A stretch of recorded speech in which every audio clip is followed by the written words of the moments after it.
नमस्कार, जनता टीवी देख रहे हैं आप। मैं हूं आपके साथ अमर त्रिपाठी। बुलेटिन में बात होगी कुछ अहम खबरों की।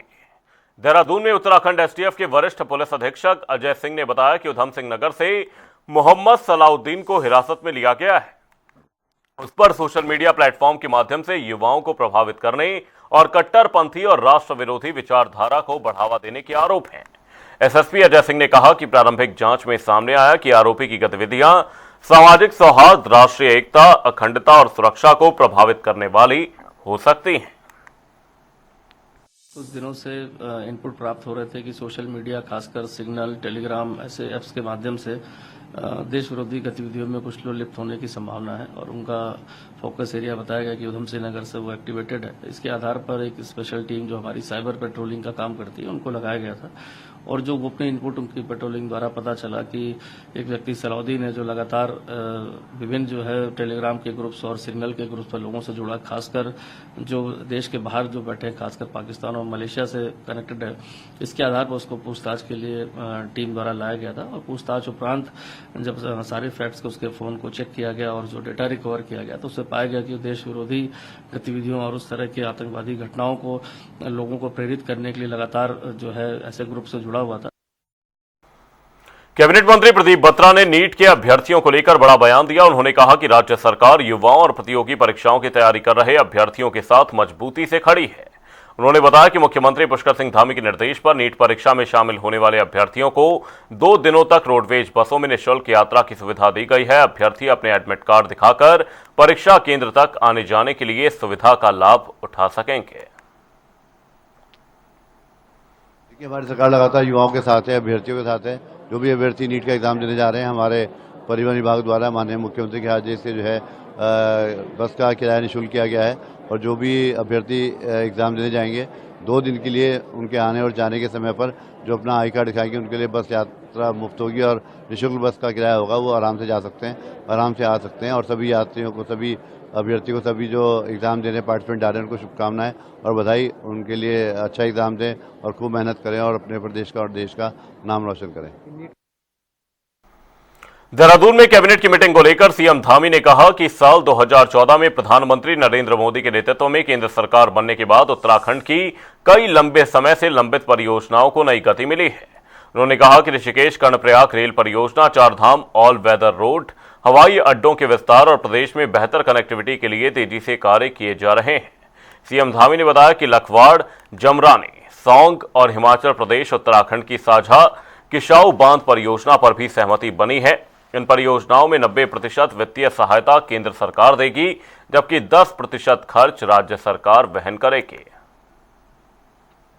2014 में माननीय प्रधानमंत्री मोदी जी जब से देश के प्रधानमंत्री बने, उत्तराखंड के अंदर जो लंबे समय से 5-5, 6-6 दशकों से रुकी परियोजनाएं थी, उन सभी परियोजनाओं पर काम हुआ। जहां बड़ी परियोजनाएं, चाहे ऋषिकेश कर्णप्रयाग रेल लाइन योजना हो या 4 धाम ऑल वेदर रोड हो, हमारे यहाँ के हवाई अड्डों का विस्तार हो या पूरे राज्य की कनेक्टिविटी हो, हर क्षेत्र में या एम्स का संचालन हो, वो सभी जहाँ प्रारंभ हुआ, वहीं जो 4 बड़े डैम,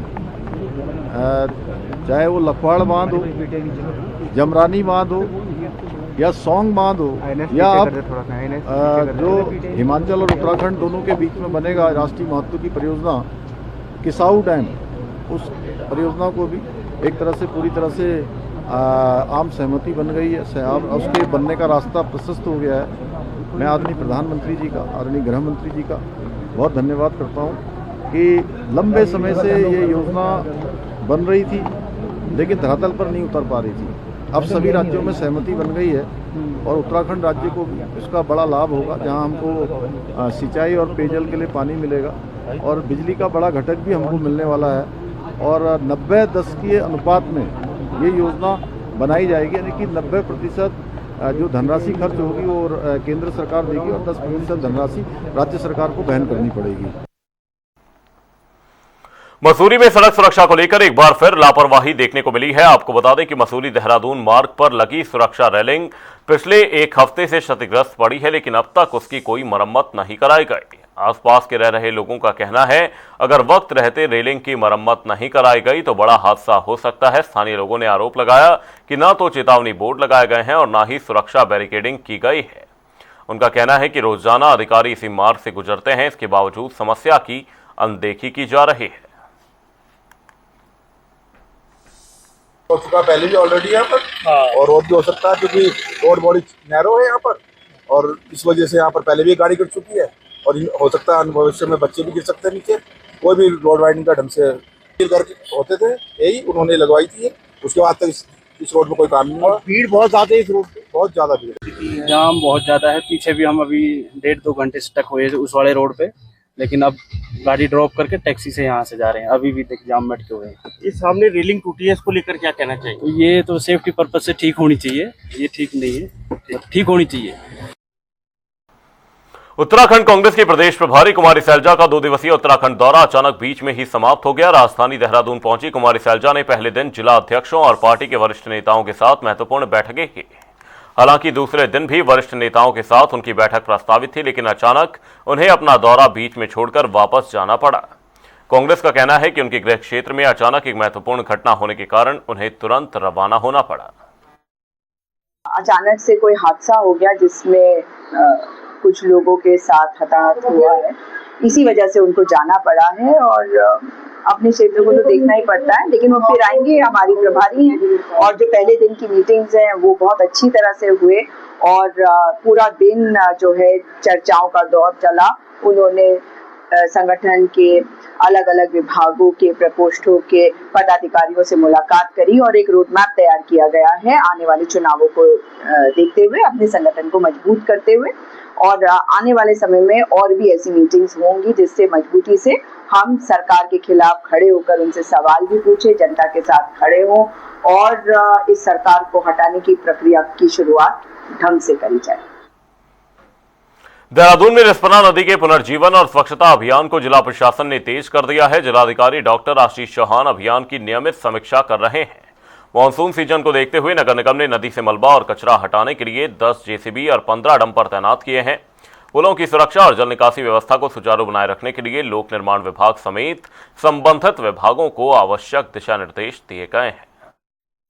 रिस्पना को लेके, क्योंकि गंगा स्वच्छता समिति में हम लोग जो रेगुलरली मीटिंग करते हैं, मंथली मीटिंग जो हमारी मैंडेटरी होती है, तो उसमें भी कई सारे एस्पेक्ट्स को हम लोगों ने जब रिव्यू करना स्टार्ट किया तो ऋषिपर्णा रिवर के क्लीनलीनेस को लेके जो प्रीवियस ईयर्स में कैंपेन्स भी हुए थे, तो उसे ग्रास रूट लेवल पे लाए जाने को लेके या उसके इम्प्लीमेंटेशन को इम्प्रूव किए जाने को लेके एक कोऑर्डिनेटेड एफर्ट नगर निगम और डिस्ट्रिक्ट एडमिनिस्ट्रेशन की तरफ से। श्री साईं शिव गंगा धाम में 5210 किलोग्राम वचनी पारदेश्वर महादेव शिवलिंग की विधिवत प्राण प्रतिष्ठा संपन्न हुई। बता दें कि समारोह में स्वामी कैलाशानंद गिरी, स्वामी अवधेशानंद गिरी, साध्वी ऋतंभरा, राघव चड्ढा और प्रदीप बत्रा मौजूद रहे। स्वामी कैलाशानंद गिरी ने कहा कि रघुनाथ देव महाराज द्वारा भेंट किया गया यह शिवलिंग विश्व कल्याण का संदेश देगा और श्रद्धालुओं की आस्था का प्रमुख केंद्र बनेगा। साईं शिव गंगा धाम इस पावन प्रांगण में पारदेश्वर लगभग 5210 किलो वजन का पारदेश्वर शिवलिंग स्थापित हुआ, जिस शिवलिंग को हमारे रघुनाथ गुरु जी ने भेंट किया। मुझे लगता है कि यह हरिद्वार के लिए नहीं अपितु पूरे देश के लिए नहीं, दुनिया के लिए एक बहुत महत्वपूर्ण कार्य हुआ और शिवलिंग का दर्शन, इनके पूजन करने से निसंदेह लोगों का उपकार भी होगा, हित भी होगा और लोगों के सारी जो इच्छाएं हैं उनकी पूर्ति भी होगी। नित्य नए अच्छे संस्थान उदित हो रहे हैं। यह सनातन संस्कृति का अभ्युदय काल है। सनातन संस्कृति का ये एक ऐसा सूर्य उदित हुआ है कि न केवल हरिद्वार में, न केवल हमारे उत्तराखंड में, पूरे संसार भर में सनातन संस्कार जागरण केंद्र बन रहे हैं। मैं भगवान से प्रार्थना करता हूं कि ये भी संस्कृति के उत्थान और रक्षण में केंद्र स्थापित है। मेरा ऐसा मानना है कि ये भगवान की कृपा से होता है, इसका कोई उद्देश्य नहीं और आई थिंक कोई सपना नहीं है। भगवान दिखाते हैं, भगवान ही उद्देश्य देते हैं और भगवान ही सपना दिखाते हैं। ऐसे बताया कि गुरु जी ने बनाया, उनको ये धाम पसंद आया और इसी धाम में स्थापना हुई, जो कि कई हल्द्वानी समेत पूरे नैनीताल जिले में भूसे की बढ़ती कीमतों और संभावित कमी को देखते हुए जिला प्रशासन ने सख्त कदम उठाए हैं। जिलाधिकारी ललित मोहन रयाल ने भूसे के अनावश्यक भंडारण, कालाबाजारी और जिले से बाहर परिवहन पर रोक लगाने के निर्देश दिए हैं। प्रशासन ने अगले 15 दिनों तक जनपद में उत्पादित भूसे को राज्य से बाहर भेजने पर प्रतिबंध लगा दिया है। साथ ही ईंट भट्ठों और अन्य उद्योगों को भूसा बेचने पर भी रोक लगाई गई है। जिलाधिकारी ने अधिकारियों को भूसे की उपलब्धता सुनिश्चित करने और कीमतों पर नियंत्रण बनाए रखने के निर्देश दिए हैं। ड्राई सीजन में चारे की उपलब्धता में जो कमी है उसको दृष्टिगत रखते हुए पशुपालक हैं उनके पशुओं के लिए चारा उपलब्ध हो, तो ये जो भूसा है ये चारा भेली के तौर पर भी पशुपालन विभाग द्वारा इस्तेमाल किया जाता है और पशुपालक जो हैं उसे हरे चारे के साथ मिक्स करके भी उनके खुराक के तौर पर पशुओं को खिलाते हैं। तो अभी 30 जून तक उसके बाहरी राज्यों में परिवहन पर, अंतर जनपदीय परिवहन पर जनपद नैनीताल की ओर से रोक लगाई गई। उत्तराखंड में विशेष मतदाता पुनरीक्षण अभियान के तहत गणना प्रपत्रों के वितरण और सत्यापन का कार्य तेजी से जारी है। उत्तराखंड के सचिवालय मीडिया सेंटर में आयोजित प्रेस वार्ता में डॉक्टर विजय कुमार जोगदंडे ने बताया कि भारत निर्वाचन आयोग के निर्देशानुसार 8 जून से 7 जुलाई तक चल रहे अभियान के तहत 17 जून तक 96% मतदाताओं तक गणना प्रपत्र पहुंचाए जा चुके हैं। रुद्रप्रयाग, अल्मोड़ा, पौड़ी, पिथौरागढ़, चमोली और चंपावत जिलों में 100% से अधिक प्रगति दर्ज की गई है। अगले 1-2 दिनों में प्रपत्र वितरण पूरा कर सत्यापन और पोर्टल पर अपलोडिंग का कार्य किया जाएगा। आपसे संपर्क कर रहे हैं। इस अभियान में हमारे बूथ लेवल एजेंट जो पॉलिटिकल पार्टी के प्रतिनिधि हैं उनके द्वारा भी सहयोग किया जा रहा है। पूरे प्रदेश में 22,900 बूथ लेवल एजेंट नामित किए गए हैं, वो लोग इस कार्य में सहयोग कर रहे हैं। इसमें सर्वाधिक booth level agents Bharatiya Janata party की ओर से 11,400 से अधिक उन्होंने नामित किए हैं। साथ में कांग्रेस पार्टी के द्वारा भी 10,900 से अधिक BLAs का नियुक्ति किया गया है। CPI और BSP के द्वारा भी अपने अपने जनपदों में जहां पर उनका कार्यकर्ता उपलब्ध होता है वहां पर उन्होंने भी नामित किए हुए हैं।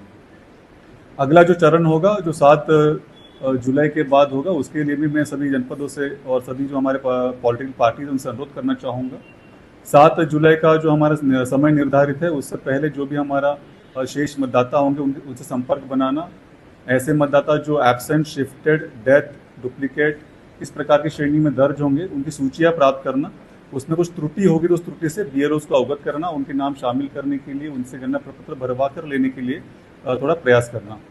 साथ में 7 जुलाई जो तिथि निर्धारित है उस तिथि को हम लोगों को जो हमारे पोलिंग स्टेशन है उसका पुनर्निर्धारण भी करना होगा, जहाँ पर भवन परिवर्तन, नाम परिवर्तन।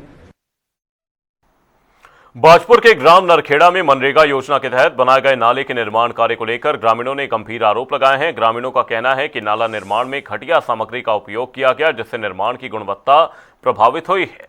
ग्रामीणों के अनुसार स्वीकृत योजना के तहत 106 मीटर लंबा नाला बनाया जाना चाहिए था, लेकिन मौके पर केवल करीब 75 मीटर नाला ही निर्मित किया गया है। ऐसे में लगभग 31 मीटर नाला कम बनने का आरोप लगाया जा रहा है।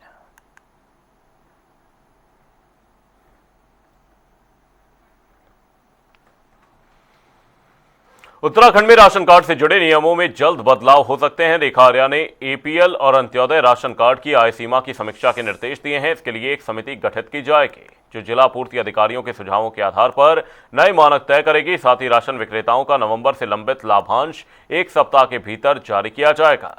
सरकार राशन वितरण प्रणाली को पूरी तरह से ऑनलाइन करने, विक्रेताओं के बीमा और मृत व्यक्तियों के नाम पर राशन लेने वालों के खिलाफ कानूनी कार्रवाई करने की तैयारी कर रही है। की बैठक में हमारे सस्ता गल्ला विक्रेता उनकी जो एसोसिएशन है, उनका जो फेडरेशन है, उनके पदाधिकारियों के साथ में भी बात हुई। उनके कुछ विषय जो लगातार रेज कर रहे थे, तो उन विषयों पे चर्चा हुई, जिसमें सस्ता गल्ला विक्रेताओं का जो लाभांश और भाड़े की धनराशि है वो नवंबर माह तक मिले जाने की बात कही गई थी, और उसके बाद में जो है वो धनराशि अभी उन्हें प्राप्त नहीं हो पाई है, जिसको लेकर विभाग को दिशा निर्देश दिए हैं। और जानकारी में आया कि 39 करोड़ की धनराशि जो है वो विभाग को आजकल में ही प्राप्त होगी, और उसे 1 हफ्ते के अंदर समान रूप से 13 जनपदों में दिए जाने के निर्देश दिए हैं।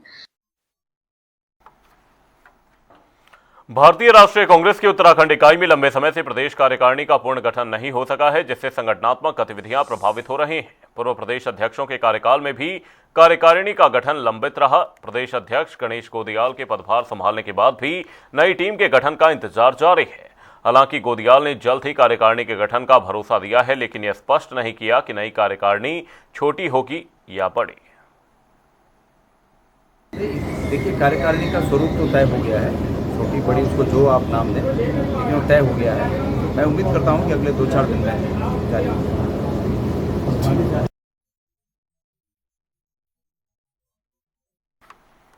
केंद्र सरकार के 12 साल पूरे होने और आगामी विधानसभा चुनावों की तैयारियों के मद्देनजर टिहरी लोकसभा सांसद महारानी राज्य लक्ष्मी शाह ने उत्तरकाशी जनपद के यमुनोत्री और पुरोला विधानसभा क्षेत्रों का दौरा किया।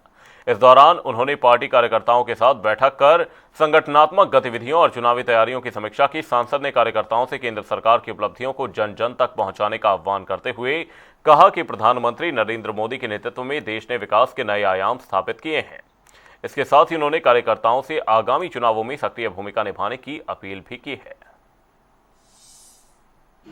देखिए, ये भ्रमण बहुत अच्छा रहा क्योंकि थोड़े काफ़ी दिन के बाद मैं आई थी इसमें, और हमारे प्रधानमंत्री जी का जो 12 साल का प्रोग्राम था ये भी ज़रूरी था। सब लोगों से बात करना, समझाना कि हमारा आदरणीय मोदी जी ने 12 साल में दुनिया में कैसा हिंदुस्तान को आगे बढ़ाया, और हमारा उत्तराखंड पूरा हिंदुस्तान को भी।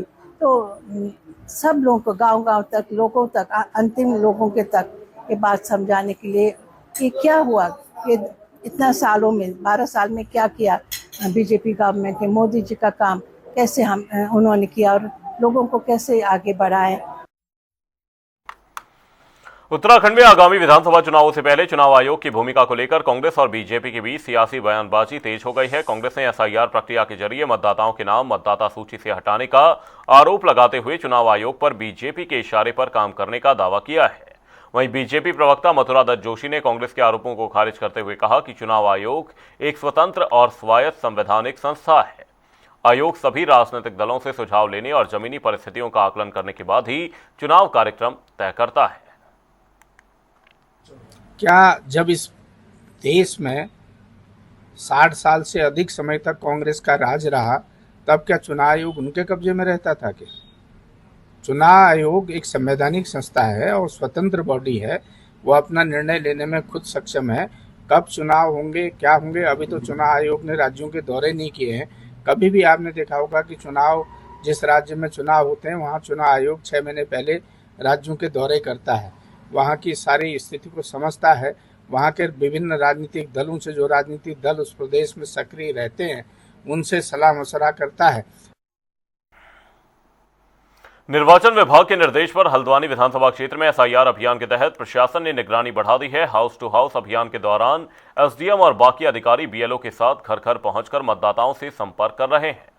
मतदाताओं को गणना प्रपत्र भरने की प्रक्रिया की जानकारी दी जा रही है और अभियान को लेकर फीडबैक भी लिया जा रहा है। प्रशासन ने लोगों से अपील की कि वो सभी आवश्यक जानकारियां सही तरीके से भरकर निर्धारित समय पर फोटो सहित प्रपत्र बीएलओ को उपलब्ध कराएं।